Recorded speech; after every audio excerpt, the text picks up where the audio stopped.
Okay, last but not least, so you can see our timeline is getting rather colorful here.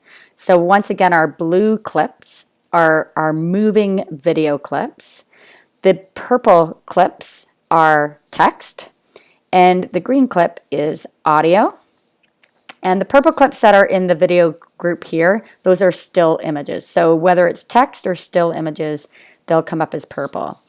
And so now let's take a look at what this looks like. One thing I did too is I split my clip here, the audio clip. So what I'm going to do is I'm going to pretend that that didn't even happen. So I'm not going to fade it in or fade it out.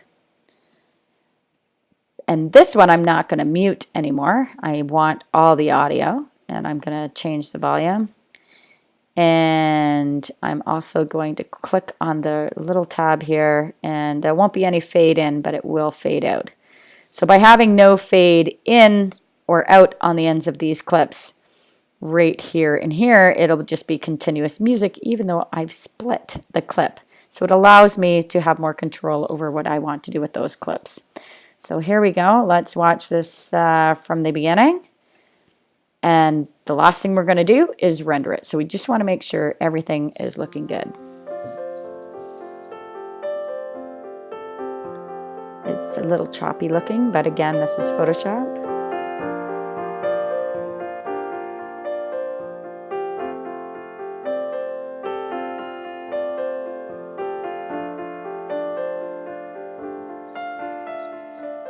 Okay, whoa, that was really fast at the end. There's no way we could read that. So I'm going to click on this clip,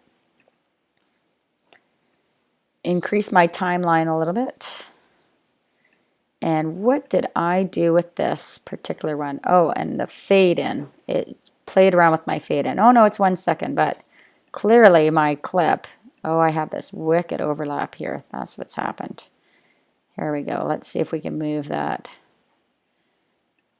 I'm going to get rid of that overlap to see what happened here with my final clip. So always check it before you finish it. There we go. Check this one. Ah, no wonder duration is super, super short. So it's somehow truncated itself. So we need it a little bit longer so we can actually read it. So let's just check that out and make sure. There we go. Now again, you have to be able to read it out loud. So that's the trick. Whenever you're adding text to the slide, you always want to make sure you can read it out loud, and that should be the amount of time that the text should show up on the screen. So here we go. Quote by Ferris Bueller. Ferris Bueller, oh, way too short. So I didn't even get through Ferris Bueller's Day Off. Let's try this, and I can see that my audio is going to have to increase in length. Quote by Ferris Bueller, Ferris Bueller's Day Off, Paramount Pictures.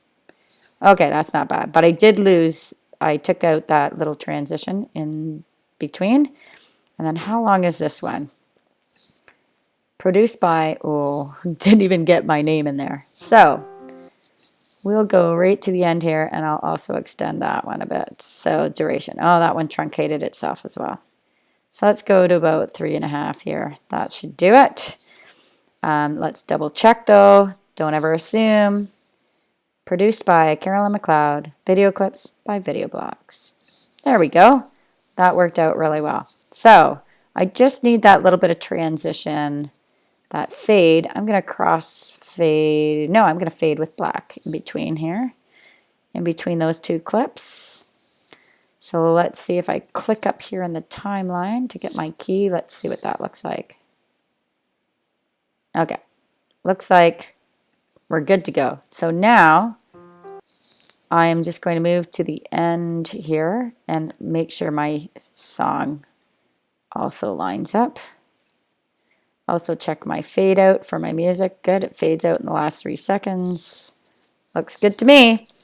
So now what we do is we render it. And what does rendering mean? Well, rendering means it's going to flatten all of these clips and all these images in my MP3, my sound, and it's going to put it into one singular file, which is called an MP4. An MP4 file contains audio and video. So now that I can see everything here and everything's looking great, I've played it through, I'm happy with the results, I'm now going to render it. And there are two places to do that because, of course, Adobe gives you many places to do the same thing. So if you go in your timeline here and you go all the way to the bottom, there's this tiny wee little arrow here, and that's your render video button. And you can click on that and you get all these options. To get this exact same box, you can also go under File, Export to Render Video. And you get the exact same options box. Now, this is going to go, you can select the folder, but where it's supposed to go is in your video clips folder, the one that contains all of your videos. See, your slides are in here, your audio is in here. Everything's got to be contained in that same folder. So this is the folder where you want to make sure we choose that everything's going to. And the other thing you're going to change, and see our document size. Now we made it a little bigger than we needed, which is perfectly fine. So we're going to change high quality and we're going to make it YouTube rendered for YouTube. So here we go. And it's this one down here, HD 720. 29.97 refers to how many seconds or how many frames per second a video is. So if you have 25, that's not quite filling in the gaps. So 29.97 is what we need for continuous motion. If you've seen car ads where you see it looks like the hubcaps, like the wheels are actually moving backwards as the car goes forward, yeah, it's in 25. It doesn't have quite enough to have the look of forward motion. So that's why we're going to choose YouTube HD 720, 29.97, or you can average up to 30 frames per second. That's all we need. And see how it changed it? It's a little bit smaller. It's going to be more manageable on our digital screen, and render. Now it can take up to 1.5 minutes for this length of film. So these are the kinds of things you do not want to wait to the last minute because the rendering can take some time to do.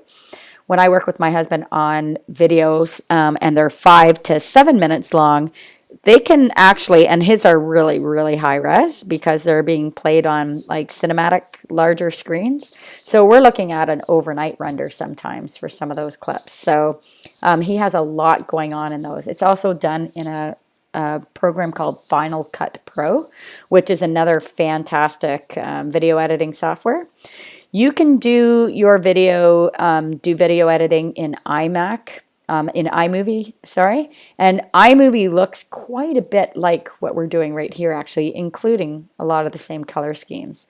So when you're choosing a video editing software, if you choose to do a free one online, be careful because what happens with the free online video building software, it often will put a watermark in your video, or it won't let you export it as an MP4. So you're kind of stuck with what you have online. And then how do you share that? Well, you could share a link, but then that link is going to expire probably within 5 to 7 days. So what you want to do is you want to use, you want to have access to that film editing software.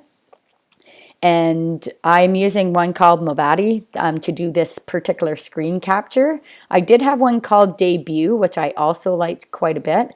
But for some reason, the licensing went awry, and this one has a lot more features for the price. So this is the one that I chose. And so you can see how long it's taking to export because I'm gabbing away here. But again, it's flattening all of the clips, the text, the features, so all that by adding in the feature, so the layer styles of the drop shadow, what happened is adding more information to the file. So it's going to take longer to render. So the more tricks and things you have in here, the more clips, the more music, the more layers, the more text, all of those things are going to add to the volume of memory that it's going to need, and then the amount of time it's going to take to render your video. So we're getting there. It's more than halfway through. And so once again, while this is rendering, to add video that you have on your desktop in a folder, again, making sure everything's contained in a folder, you click on this little icon right here called Add Media, and you can choose all the media in that folder and add it, and it will show up here. The great thing is it also adds it to your layers palette. So you have two places in which you can manipulate your files and move them around. The next thing is, if you want to add transitions between your clips, that is this little square right here with the little white triangle in it, you can add transitions. Before you add those transitions, though, it's probably a good idea to watch your clips, decide how much time you have, and click on this little tab at the end of your blue clips, which allows you to shorten the time by typing in a number.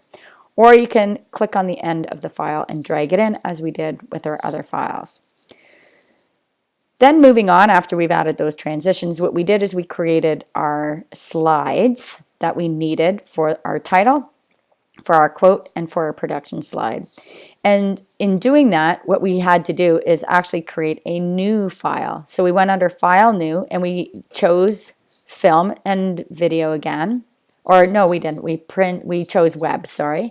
And we chose the same size. It was 1920 by 1080. And the reason why you want the same size, because you want the same configuration. You want the same ratio, so you match up. And then in that new file, which we created, we used a black background to match up with our dark cinema feeling and mood. You just simply click and type, or you can click and drag a box to type in, choosing your colors, choosing your fonts. And font choice is really important in this case as well, because you want, just like the movie music, that you want to match up with the style and tone of the images and the words that you have on the screen. You also want the text to match up with that as well. So if it's a wedding, you can use a script.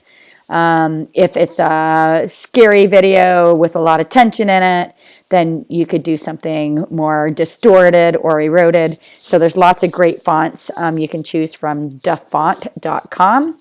DAFONT.com, and you can install those and use those to create even more visually interesting and compelling videos. Okay, so now that we've rendered it, where did it go? I'm just going to close that off for a second, and let's check our video clips folder. And let's say it should be Life Movie. There it is, Life Movie MP4. So if we launch that, it will launch in, I have QuickTime Player, and it'll be whatever movie previewer you have. So see how much smoother it is? It's not jumping around like it did in Photoshop. So it smoothed everything right out and nicely blended it together. So by right-clicking and duplicating the layer, you can keep your text all in the same spot. And there you have it. Your finished movie. All that time for 30 seconds. All right. Last but not least, let's not forget the most important thing. What if you need to make edits? That's right. We need to preserve our layers so we can edit all of this. So we file, save as. We've already saved it as our Life Movie, but make sure you have your Life Movie PSD. So it's a straight Photoshop document. Hit save, and okay. And that's it. You are done. Your MP4 gets uploaded to the portal, and you have your PSD safely in place just in case you have to make some modifications. And that's it for the video tutorials.